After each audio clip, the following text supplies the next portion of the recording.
Yo les postos, bienvenue dans cette nouvelle vidéo. On va parler de beaucoup de choses. On va commencer avec Sergio Ramos. Sergio Ramos qui était agacé à l'issue du match contre Lyon. Il était apte à jouer, mais n'a pourtant pas disputé la moindre minute ce soir-là, alors que c'était le moment idéal pour tenter peut-être une défense à 3 ou le faire jouer, histoire de le mettre un petit peu en rythme. Mais voilà, Pochettino en a décidé autrement. D'ailleurs, plusieurs informations sur ce match contre l'Olympique Lyonnais. Comme vous le savez, Simons et Michou auraient pu être titulaires, et pour moi auraient dû être titulaires lors de ce match. Ils sont rentrés seulement à 15 minutes de la fin, une rentrée décisive. Mais apparemment, certaines informations que j'ai de la part d'un abonné qui a été voir le match Lyon-Paris Saint-Germain, vu qu'il est lyonnais, il m'a envoyé des vidéos, des photos, il était très proche du banc de touche, donc on va vous montrer un petit peu tout ça, voilà la photo qu'il m'a envoyée. Il était vraiment à côté du banc de touche parisien, donc je ne sais pas si vous voyez le focus. Voilà, on voit Xavi Simons avec le staff parisien, donc je ne sais pas si vous voyez bien. Je ne sais pas si ça va faire focus, mais voilà. Vous en voyez quand même un minimum. Donc voilà. Donc il m'a raconté qu'il était hyper bien placé, qu'il y avait Pochettino à côté, il était debout à rien faire, aucune consigne. On se faisait prendre en contre-attaque, apparemment il s'en foutait. À part dire des vamos, vamos, vamos, vamos à la playa, il faisait rien du tout.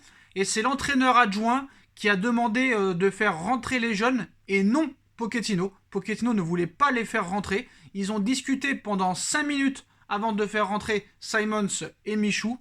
Et aussi l'adjoint et Pochettino étaient en froid, ce qui peut encore plus confirmer que c'est vraiment le bordel au Paris Saint-Germain. Donc après, est-ce que Pochettino a forcément écouté son adjoint?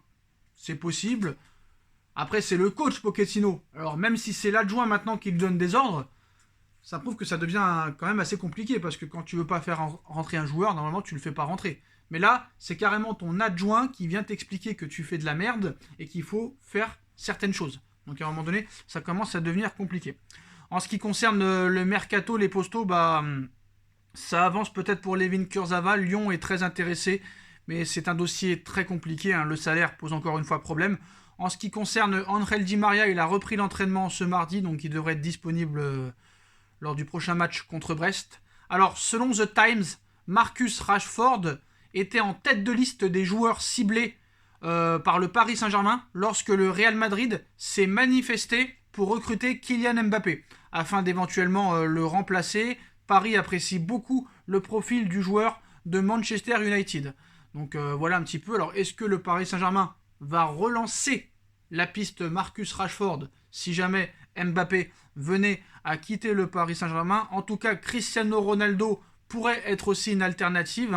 Après Messi, le Qatar est prêt à bondir à la recherche d'un successeur à Kylian Mbappé dont le départ est fort probable. Le PSG songe toujours à Cristiano Ronaldo, bien que la priorité du Paris Saint-Germain est toujours de prolonger le contrat de Kylian Mbappé. Le départ de Mbappé à l'issue de la saison fait peu de doute, et pour cause, l'attaquant français a avoué l'été dernier que son souhait était de rejoindre le Real Madrid, et pour l'instant, rien ne montre que Kylian a changé d'avis. En toute logique, le PSG s'est donc mis à la quête d'un successeur, et selon les informations du Sun, le club de la capitale ne désespère pas de recruter un certain Cristiano Ronaldo afin de l'associer à Lionel Messi. Une rumeur à prendre avec des pincettes, mais qui a le mérite d'exister et qui s'appuie notamment sur les relations assez froide entre Jorge Mendes, l'agent de Cristiano Ronaldo, et les dirigeants de Manchester United, alors qu'au contraire, entre Jorge Mendes et le Paris Saint-Germain, c'est l'amour fou. Alors Ronaldo avec Messi, là le Qatar veut peut-être marquer l'histoire. On dira tout à l'heure si c'est vraiment une bonne idée. Donc il y a 2 jours, la même source expliquait que Cristiano Ronaldo était très préoccupé par la situation actuelle de Manchester United, un club qui ne tourne pas rond depuis le début de la saison, avec un changement d'entraîneur et des comportements qui interpellent de la part de certains joueurs. À ce jour, Cristiano Ronaldo fait toujours de Manchester United sa priorité. Il souhaite réussir à Manchester United afin de laisser un souvenir impérissable, mais en privé, Cristiano Ronaldo se pose de plus en plus de questions. Une aubaine pour le Paris Saint-Germain qui aimerait sauter sur l'occasion en réalisant le coup du siècle avec le transfert inattendu de Cristiano Ronaldo. L'idée d'associer l'ancienne gloire du Real Madrid à la figure emblématique du FC Barcelone existe.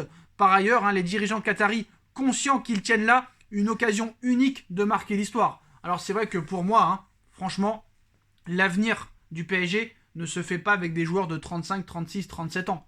Mais comme vous le savez, on parle de Doha, de QSI, du Qatar, et bah ça c'est leur stratégie. Pour l'instant, c'est leur stratégie. On se rappelle de Beckham qui est venu à 37 ans. Donc Cristiano Ronaldo qui vient à 37 ans, bah voilà, c'est pas non plus une surprise. Donc le PSG qui surveille aussi Erling Haaland et Robert Lewandowski. The Sun qui confirme donc que Cristiano Ronaldo est pour l'instant la priorité du Paris Saint-Germain en attaque. Dévoile par ailleurs 2 autres pistes du club de la capitale à ce poste. Comme indiqué par ailleurs, Erling Haaland reste pisté par le Paris Saint-Germain, mais pour le buteur norvégien du Borussia Dortmund, la concurrence est très rude. En effet, le Barça, le Real Madrid, Manchester United et Manchester City sont également intéressés par celui qui ne vaudra que 75 millions d'euros l'été prochain. Alors en ce qui concerne Erling Haaland, c'est très simple. La priorité d'Haaland, apparemment, ce serait l'Espagne. Mais Manchester City serait aussi en pole position. Sauf problème, dans le dossier Erling Haaland, le lundi, c'est le PSG qui est en pole position, le mardi, c'est le Barça, le mercredi, c'est le Real, et maintenant, on nous dit Manchester City. Alors, la condition pour que Haaland aille peut-être au Barça, c'est que le Barça crée une très grosse équipe autour de lui. On a vu que Philippe Coutinho a été prêté à Aston Villa, que Umtiti a été prolongé bizarrement avec une baisse de salaire. Voilà pour le Barça. Pour le Real Madrid, bah, la condition, c'est peut-être que Mbappé ne signe pas. Manchester United est mis de côté, mais City et Paris sont également très intéressés et pourraient être aussi des candidats sérieux. Un autre buteur de Bundesliga a les faveurs du Paris Saint-Germain et du Qatar. Il s'agit de Robert Lewandowski. Mais pour le coup, il sera beaucoup plus compliqué de convaincre le Bayern de Munich de se séparer de son international polonais, de son serial buteur, bien que celui-ci envisage plus que jamais un départ afin de voir autre chose. Donc Cristiano Ronaldo, Haaland, Robert Lewandowski, Mohamed Salah, Sadio Mané, Marcus Rashford, Ousmane Dembélé, Kingsley Coman ou un autre. Quoi qu'il en soit, le PSG devra frapper fort pour faire oublier l'indispensable Kylian Mbappé. Moi honnêtement, bon. Après ce qu'il faut savoir, c'est que si Icardi s'en va, si Di Maria ne renouvelle pas, si Sarabia est définitivement acheté par le Sporting Lisbonne, si Mbappé s'en va aussi, il faudra les remplacer. Alors dans ta tête, tu peux te dire que Haaland vient remplacer Mauro Icardi, qu'un mec comme Rashford, Salah ou Mané ou Ronaldo viennent remplacer un mec comme André Di Maria, et une autre star vient aussi remplacer Kylian Mbappé. Donc peut-être que tous ces rumeurs-là, t'en auras peut-être un ou deux dans le lot. Un ou deux. Et honnêtement, est-ce que Cristiano Ronaldo est moins fort que Julian Draxler? Est-ce que Cristiano Ronaldo est moins fort que André Di Maria? Est-ce que Cristiano Ronaldo est moins fort que Neymar Junior? C'est des questions qu'il faut se poser aussi. Voilà, parce qu'on parle de l'âge, Ronaldo quand même est beaucoup plus performant à l'heure actuelle qu'un Neymar, qu'un Sarabia ou qu'un Julian Draxler. Et oui, il faut se poser la question les postos, même si c'est pas l'avenir, voilà. Après, la priorité pour moi doit rester Erling Haaland. On verra ce qui se passera. Dites-moi en commentaire ce que vous en pensez. On like, on partage, on commente, on s'abonne. Et on se retrouve très vite pour une nouvelle vidéo les postos. Tchuss.